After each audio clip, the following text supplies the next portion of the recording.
this week only, and then you were going back to the Philippine Refining Company to San Diego? Okay.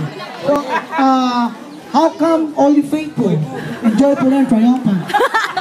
For example, come to Bethlehem. You understand? I thought you understand English. So why did you give love on Christmas Day? Is it okay if I call you mine? And maybe this time it will be love and welcome. You know that one?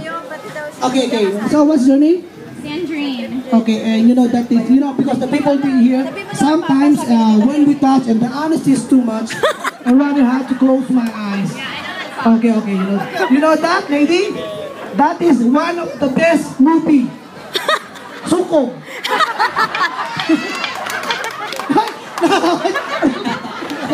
Bakit ba? You know what's the meaning of suko? Yeah, like don't marry the same year. No, suko means if you are not beautiful, you are not pretty, you will taklo. That is suko. You have to cover the face. That is suko. So now, because it's Halloween party today, we will use her. Come, okay, come. Okay, here. Okay, we need five guys.